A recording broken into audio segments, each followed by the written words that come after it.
Hello বন্ধুরা, কেমন আছো সবাই? আশা করি খুব ভালো আছো। তানিয়া কমেডি ব্লগ চ্যানেলে তোমাদের সবাইকে স্বাগত জানিয়ে আজকের ভিডিওটা শুরু করছি। তো তোমরা ভিডিওটা পুরো দেখবে। আর এই দেখো, আমি কিন্তু রান্নাঘরে চলে এসেছি রান্না করতে। যেহেতু আজকে আমার মেয়ের বার্থডে ছিল, তো ওই বার্থডেতেই আমি রান্না করব। কি রান্না করব সেটাই তোমাদের সাথে শেয়ার করব। তো চলো স্টার্ট করি। এই যে আজকে কিন্তু দেখো, স্নান করে চলে এসেছি পুজো টুজো দিয়ে। এবার কিন্তু বাইরে কিন্তু ঝমঝম করে বৃষ্টি হচ্ছে। এই বৃষ্টির মধ্যে কিন্তু আমাকে নিজে হাতে আর একাই রান্না করতে হবে, এদিকে প্লাস ভিডিওটাও বানাতে হবে। তার জন্য কিন্তু আমি স্ট্যান্ডটা সেট করে নিয়েছি। কি করব বলো, কিছুই করার নেই। একা হলে যা হয়ে থাকে, মানে অসুবিধা হলেও আমাকে তো ভিডিও বানাতেই হবে। আর জিমি যে এত ডাকতে পারে সেটা কল্পনারও বাইরে। তো যাই হোক, এবার কিন্তু আমি দেখো রান্নার জন্য এখানে কিন্তু বসিয়ে দিয়েছি কড়াইটা, আর উনুনটাও কিন্তু ধরিয়ে দিয়েছি। তোমাদেরকে দেখাবো, দাঁড়াও। আর আমার মেয়ের বলে কথা, আমি ভেবেছিলাম বার্থডেতে কোনো কিছু করব না, কিন্তু মন তো মানেনি, মায়ের মন তো বুঝতেই পারছো। তো এখানে আমি তরকারিগুলো সব বানিয়ে নিয়েছি। দেখো, 5 রকমের ভাজা, আলু পটল আমরা চাটনি করব। এদিকে কড়াইটা বসিয়ে দিয়েছি, এখনও কিন্তু উনুনটা ধরাবো। তো ধরিয়ে এবার আমি উনুনটা ধরিয়ে দিয়েছি। দেবার পরে কড়াইতে দিয়ে দিয়েছিলাম মুগের ডাল, আর কড়াইটা মাজার পর কড়াইতে দিয়েছি। দেখো কি সুন্দর পরিষ্কারভাবে লাগছে। আর এদিকে মুগের ডালটা ভাজা ভাজা করে নিলাম, একটু ভেজে নাড়াচাড়া করে একটু ভেজে নিলাম, আলতো আছে। তো এবার আমি জলটা দিয়ে দেবো, মুগের ডালটা সিদ্ধ হয়ে যাবে। এদিকে রান্না হয়ে গেছে, ডাল তরকারি 5 রকমের ভাজা হয়ে গেছে। এখানে কিন্তু আমি আলু পটলের রসা করছি। আর বাইরে এত বৃষ্টি হচ্ছে, আমার মেয়ে আমাকে জিজ্ঞাসা করছে ও কী করছো। ও কিন্তু জানে না আমি কি করছি না করছি।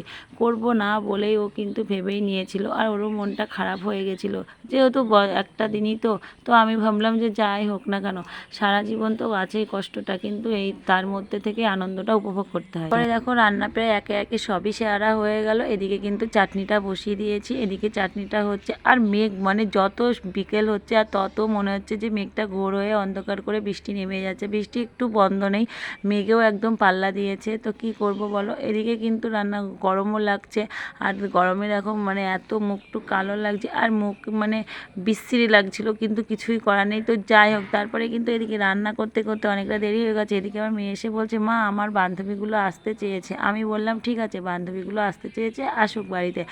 কটা বান্ধবী তো, শুধু বান্ধবীদের কটাকেই বলেছিলাম। তো আমার রান্নাবান্না কমপ্লিট হয়ে গেছে, সন্ধেও লেগে গেছে। এবার কিন্তু রান্নাবান্না করা হয়ে গেছে, সব গুছিয়ে ঘরে নিয়ে চলে এসেছি। আর এদিকে ওর বান্ধবীরাও কিন্তু চলে এসছে, ওকে সারপ্রাইজ দেবে।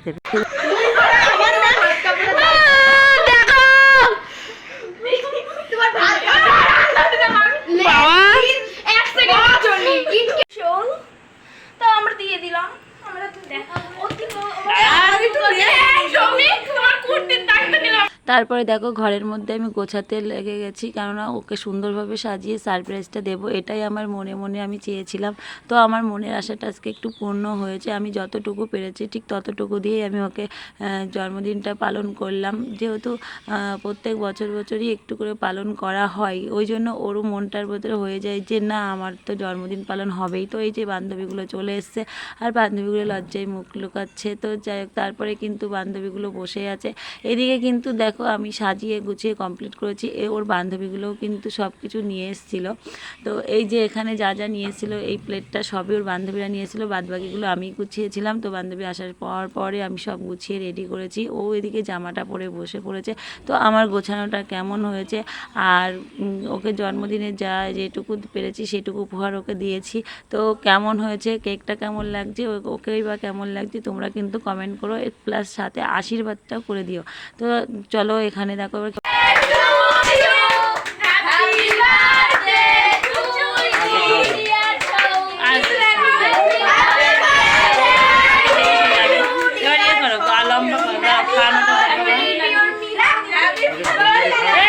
কাকে খাওয়াবে পিয়াকে, ও জানে ও কাকে খাওয়াতে হবে। দেখো চলে আসছে বাইরে।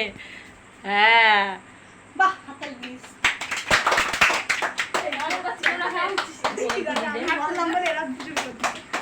একটু নাও, একটু নাও করে দে। হাসতে তো আওয়াজ বেরোচ্ছে না। এই হাসতে একটু একটু এই দেখো হাসতে এখন বা দিলে ওই যে এই আমার না কালকে হলো জিমিকে দোকান থেকে মেডিসিন দিতে হবে। কাটুয়া থেকে সিটা বাপার এই বাপার দোকান সিটা বাপার দোকান থেকে সিটাটাকে আমার কাট কেটে সবাইকে দে।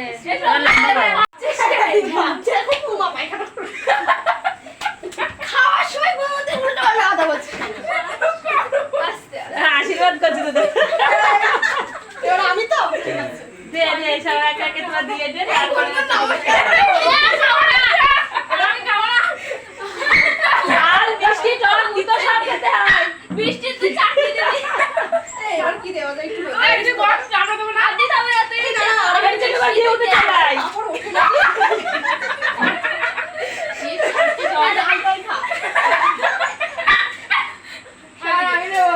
নে এটা দে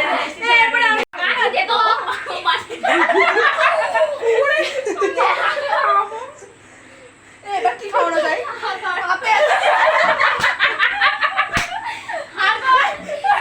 কি করতে তুই হাগার হ্যাঁ আস্তে করে দাঁত ভেঙে যাবে চল আমি খাবো এবার বেবি খাই নে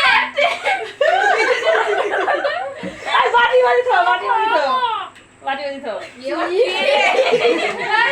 ওই তো খাবে ওই তো খাবে চাটনি দাও না তুই ভালো কাজ চাটনি দিবি তো বেশি আমরা তো জল খাবে দে এই চাটনি আবার মিক্স করে খাই দিবি আমি তো পারলাম না চামচ দিয়ে কাটা গেল না এই বিবি তুই কি হচ্ছে না তুই সবার লাস্টে খাওয়া হজম হয়ে যাবে বেরান না চাটনি খাওয়া হয়ে গেছে সবার শেষে চাটনি খাইলে খাওয়া দাওয়া করো অম্বল এখন কি হবে হ্যাঁ এটাই ভালো এই মুখটা আটকা সবাইকে দিবি আশীর্বাদ ওইটা খাবে বাবা সেটাই বলেছি জন্মদিনের যে পালনটা আশীর্বাদ সবই হয়ে গেছে ওর বান্ধবীরাও খুব মজা করেছে আর আশীর্বাদ করলো আমাদের সাথে সাথে তারপরে এখানে ওদেরকে খেতে দিয়ে দিয়েছি ওরা সবাই কিন্তু বান্ধবীর সাথে একসাথে খেতে বসে পড়েছে ওরা খুবই মানে মজা করেছে আর ওদের খুবই ভালো লেগেছে আর আমি এখানে সবাইকে খেতে দিচ্ছিলাম যেহেতু রাতটা হয়ে গেছে অনেকটাই তো আমি বললাম তোরা তাড়াতাড়ি একটু খেটে নে নাই বাড়ি থেকে টেনশন করবে যেহেতু রাত হয়ে গেছে ছোট এখনও আছে তো ওদেরকে একটু আগিয়ে দিয়ে আসতে হবে আর আমি বলছিলাম মানে ফ্রিজ থেকে কিছু একটা বের করে দে তো যাই হোক ওর মধ্যে অনেক কিছুই ছিল তো আমার ব্লগটা কেমন হয়েছে আর সবাই সাপোর্ট করো তো চলো আজকের মতো এইটুকুই টাটা।